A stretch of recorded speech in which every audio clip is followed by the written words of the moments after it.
Hello friend. आज मैं 65वीं BPSC 2020 का जीएस पेपर 2 का क्वेश्चन लेकर आपके समक्ष प्रस्तुत हूँ। यह क्वेश्चन इकोनॉमी पोर्शन से है। क्वेश्चन है, बिहार के तीव्र आर्थिक विकास में मुख्य बाधाएं क्या हैं? इन बाधाओं को किस प्रकार दूर किया जा सकता है?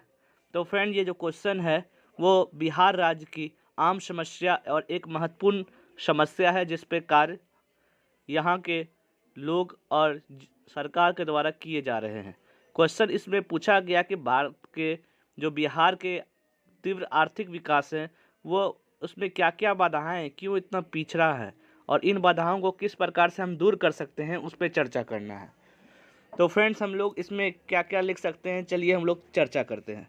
बिहार का गंगा दुआब क्षेत्र विश्व का सबसे उपजाऊ भूमि क्षेत्र है और यहाँ आवश्यक खनिज संसाधन भी यहाँ उपलब्ध है। इसके बावजूद यहाँ लगभग 33.47% जनसंख्या गरीबी रेखा के नीचे अपना जीवन यापन और रोजगार के लिए दूसरे राज्यों में जाना पड़ता है। बिहार भारत के सबसे गरीब राज्यों में एक है। बीमारू राज्यों में भी इसका स्थान सबसे ऊपर आता है। इस सब के लिए जिम्मेदार बिहार का आर्थिक पिछड़ापन है। यह पिछड़ापन सुनियोजित विकास एवं नियोजन के बावजूद यहाँ विद्यमान है। तो फ्रेंड, जैसा कि हम जानते हैं कि बिहार में गंगा 445 किलोमीटर क्या बक्सर चौसा के बक्सर से प्रवेश करती है और कटिहार के मनिहारी से निकल जाती है। तो बहुत अच्छा दोआब क्षेत्र होने के बावजूद भी और खनिज संसाधन से पूर्ण होने के बावजूद भी क्या हो रहा है कि 33.47% जो जनसंख्या है बिहार की, वह गरीबी रेखा के नीचे है। साथ ही साथ अपना जीवन यापन करने के लिए यहाँ के लोग क्या कर रहे हैं, वह विदेश मतलब कि दूसरे राज्यों में पलायन करते हैं।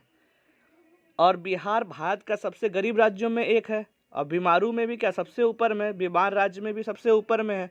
ऐसा बात नहीं है कि यहाँ पे बहुत अच्छा स्वास्थ्य है, वो भी दिक्कतें हैं। इस सब के लिए जिम्मेदार क्या है? बिहार का आर्थिक पिछड़ापन ही नहीं सबका जिम्मेदार है। और यह पिछड़ापन कैसे? एक सुनियोजित विकास हुई और नियोजन के बावजूद भी यह विद्यमान है। और जो बिहार में आर्थिक विकास में मुख्य बाधाएं हैं वो क्या क्या हैं, चलिए फ्रेंड्स हम लोग उस पर चर्चा करते हैं।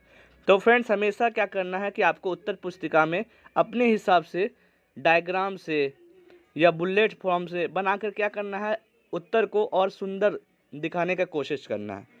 तो जैसे कि हमने लिखा है कि आर्थिक विकास के मुख्य बाधाएं, तो पहला क्या बताया कि बाढ़ की समस्या, दूसरा वित्तीय संस्थानों की समस्या की कमी। तो बाढ़ की समस्या क्या आप जान रही है कि बाढ़ क्या है? कोसी जो जानती ही बाढ़ के लिए जाना जाता है, शोक नदी के रूप में जानते हैं। दूसरा क्या है? वित्तीय संस्थाओं की कमी, बहुत सारे वित्तीय संस्थाएं हैं ही नहीं बिहार में। तीसरा है क्या? कमजोर आर्थिक एवं सामाजिक संरचनाएं। चौथा, ऊर्जा बिजली का अभाव। पांचवा, कृषि की बदहाली। छठा, औद्योगिक पिछड़ापन। सातवां, निम्न आर्थिक विकास दर। आठवां, निम्न प्रति व्यक्ति आय एवं गरीबी का दुष्चक्र। तो फ्रेंड, जैसा कि हम लोगों ने 8 समस्याओं को बताया है, लेकिन हम लोग क्या 3 और 4 इसको पूरे डिटेल में व्याख्या करके बताना है क्या दिक्कतें हैं। तो इनसे क्या होगा, एग्जामिनर को लगेगा कि हाँ, ये सारे समस्याएं से परिपूर्ण है, मतलब इन्हें पता है, इस बच्चे को क्या है कि पूरा पता है कि क्या क्या दिक्कतें हैं बिहार में। फिर इसका समाधान निकालेंगे। तो पहला समस्या क्या है? बाढ़ की समस्या। तो बाढ़ की समस्या में बिहार में नेपाल से बाढ़ आती है। हर साल कम या अधिक बाढ़ का आना बिहार में तय है, जिससे मकान, फसल, मवेशी आदि की क्षति होती है। तो फ्रेंड, जैसा कि हम जानते हैं कि हिमालय के साइड जो नेपाल है, तो उधर से बाढ़ आते रहती है और हर साल यह में कम या अधिक लेकिन आना तय है, जिस कारण से क्या होता है, मकान, फसल, मवेशी सब लोग को बहुत ज़्यादा क्षति होता है। रोजगार के अवसर कृषि में शून्य हो जाती है, जिसके फलस्वरूप बिहार के लोगों की क्रय शक्ति निम्नतम स्तर पर पहुंच जाती है, जिससे 2400 कैलोरी प्रतिदिन प्रति व्यक्ति खरीदने की क्षमता लोगों में नहीं रहती है और गरीबी रेखा के नीचे बिहारवासी आ जाते हैं। तो फ्रेंड, जैसा कि हम जानते हैं कि इससे दिक्कतें तो आएगी, जिसके कारण क्या हो रहा है कि कृषि में क्या हो रहा है, शून्यता हो जा रहा है। तो उसका फलस्वरूप क्या है, लोगों का क्रय शक्ति कम हो जाएगा, और जब क्रय शक्ति कम है तो क्रय शक्ति कम होगा तो 2400 जो कैलोरी एक आदमी को प्रतिदिन चाहिए तो वह खरीदने का क्षमता ही नहीं रहेगा।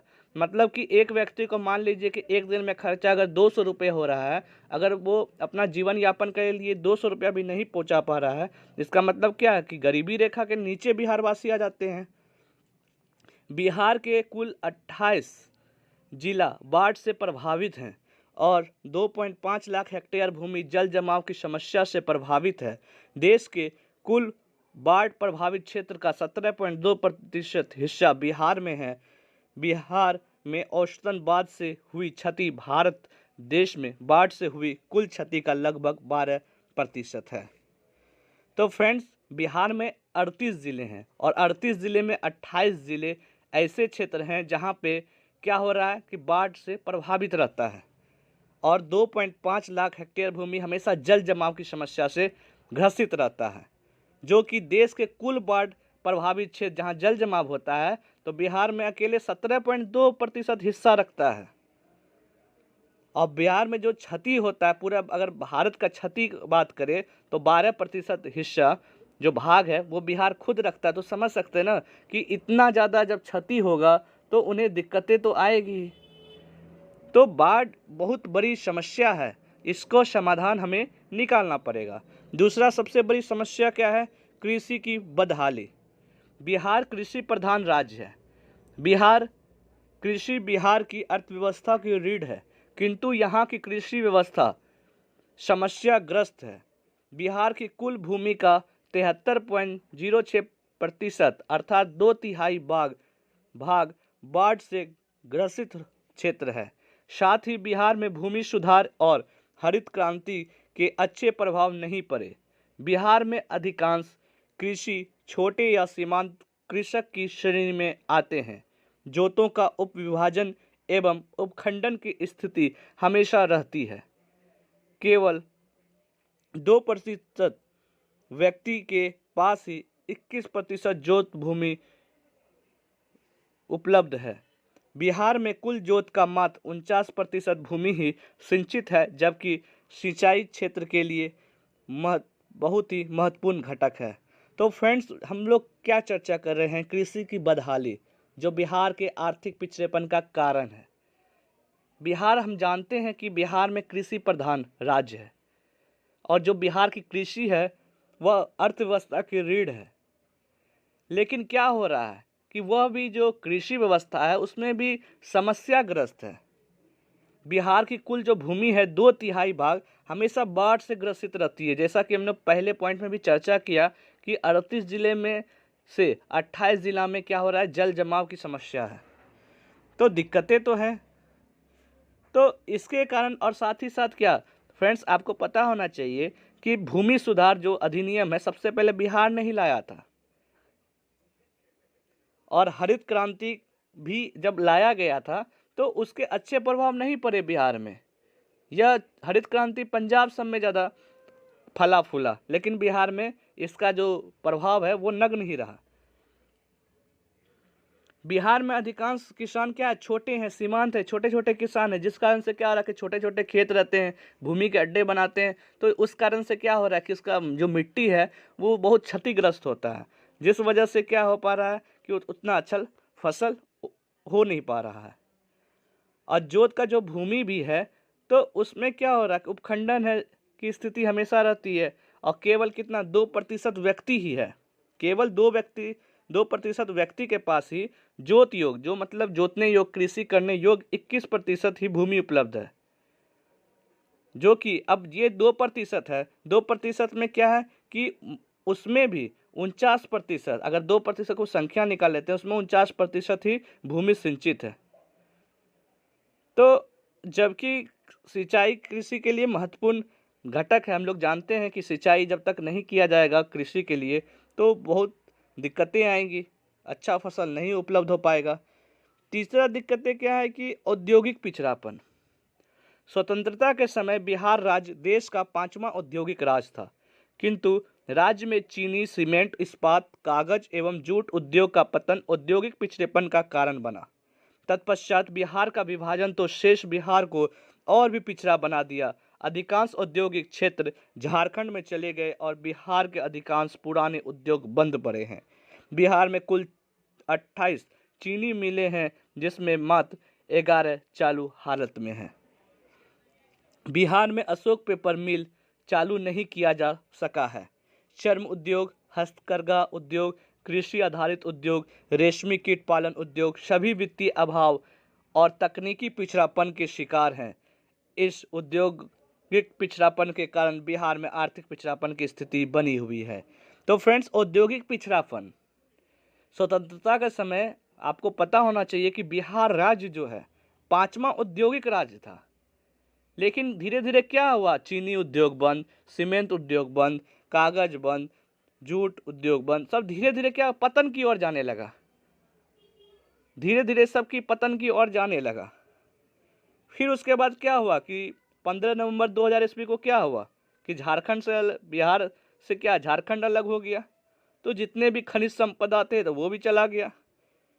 तो और भी क्या हो गया, पिछड़ा बन गया। और जितने भी फिर पुराने उद्योग थे धीरे धीरे बंद हो गए। बिहार में कुल 28 चीनी मिलें थी, अब 11 ही चालू हैं। बिहार में अशोक पेपर मिल चालू ही नहीं किया गया है अभी तक। जो चर्म उद्योग है, हस्तकरघा उद्योग है, कृषि आधारित उद्योग है, रेशमी कीट पालन उद्योग है, सभी में क्या दिक्कतें हैं, वित्तीय अभाव, फंडिंग नहीं है, तकनीकी पिछड़ापन है, स्किल्ड नहीं है, टेक्नोलॉजी नहीं है। तो इन औद्योगिक पिछड़ापन के कारण क्या हो रहा है कि बिहार का आर्थिक पिछड़ापन की स्थिति बनी हुई है। अब चौथा हम लोग चर्चा कर ले तो क्या कर सकते हैं कि निम्न प्रति व्यक्ति आय एवं गरीबी का दुष्चक्र। रैगन रनकर्स ने गरीबी दुष्चक्र की अवधारणा का विचार दिया था। इसके अनुसार बिहार राज्य पूर्णतः गरीबी दुष्चक्र का शिकार है। बिहार राज्य में प्रति व्यक्ति आय कम है, जिसके फलस्वरूप बचत निम्न स्तर पर है। कम बचत के कारण विनियोग भी कम होता है। विनियोग कम होने पर पूंजी निर्माण दर कम हो जाता है, जिसके परिणाम स्वरूप बिहार में प्रति व्यक्ति आय पुनः निम्न स्तर पर कायम रहती है। तो फ्रेंड, जैसा कि निम्न प्रति व्यक्ति आय है और गरीबी दुष्चक्र है, तो एक अर्थशास्त्री हैं रैगन रनकर्स, तो उन्होंने क्या किया, गरीबी दुष्चक्र का अवधारणा दिया है, जिसमें दर्शाया गया कि जो बिहार है पूर्णतः गरीबी दुष्चक्र का शिकार है। बिहार में क्या है, प्रति व्यक्ति आय बहुत कम है, जिस कारण से क्या हो रहा है कि बचत निम्न स्तर पे है, बचत ही नहीं है। जब बचत ही नहीं तो निवेश भी कम होगा। विनियोग मतलब निवेश कम होगा, इन्वेस्टमेंट नहीं कम कर सकते हैं। जब इन्वेस्टमेंट कम होगा तो क्या होगा, पूंजीगत निर्माण दर कम होगा, जिसका परिणाम स्वरूप क्या होगा, बिहार में प्रति व्यक्ति आय पुनः निम्न स्तर पर कायम रहती है। तो फ्रेंड, हम लोगों ने समस्याओं को भली भांति देखा जो अति पिछड़ापन की ओर ले जाता है।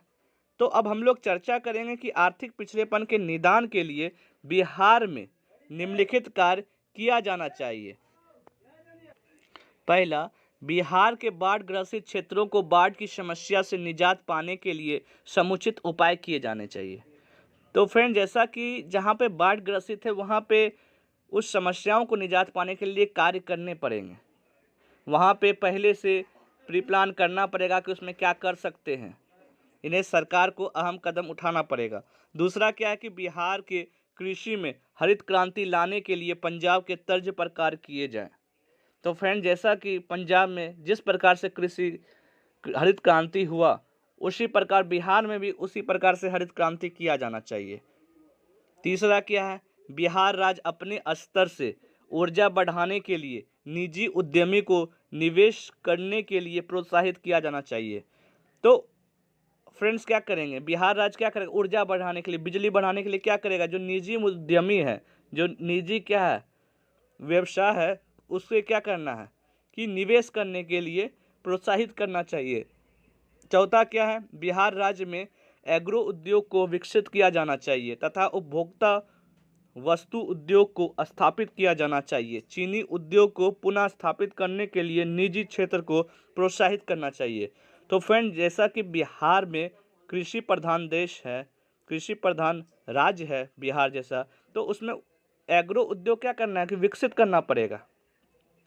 उपभोक्ता वस्तु उद्योग को विकसित करना पड़ेगा, स्थापित करना पड़ेगा, और जो चीनी उद्योग बंद है वो उसको पुनः वापस खोलना पड़ेगा, उसको प्रोत्साहित करना पड़ेगा। पांचवा क्या है, बिहार में आधारभूत संरचना को विकसित करने का सबसे महत्वपूर्ण कार्य होना चाहिए। तो बिहार में इंफ्रास्ट्रक्चर को विकसित करना पड़ेगा। अगर इंफ्रास्ट्रक्चर रहेगा तो यहाँ पे बहुत सारे मैचेस, बहुत सारे ऑर्गेनाइजेशन होंगे, संगठन होंगे, तो वहाँ से हम लोग क्या हो सकता है कि वित्तीय प्रोत्साहन मिलेगा और उसमें हमें फ़ायदा होंगे। छठा क्या है, लोक उपक्रमों को निजीकरण किया जाना चाहिए। सातवां क्या है, साख प्रभाव बढ़ाना वाणिज्य बैंकों का दायित्व है।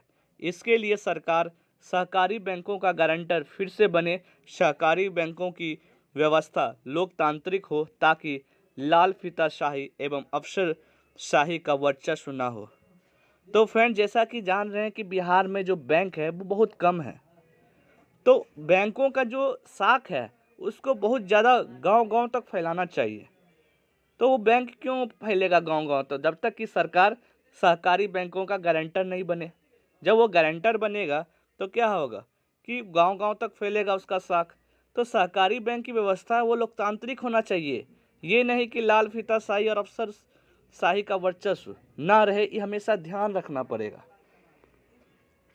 आठवां क्या है, बिहार वासियों की प्रति व्यक्ति आय वृद्धि करने हेतु शुद्ध विनियोग में वृद्धि किया जाना चाहिए। तो प्रति व्यक्ति आय के लिए क्या होगा, निवेश करना पड़ेगा, इन्वेस्टमेंट करना पड़ेगा।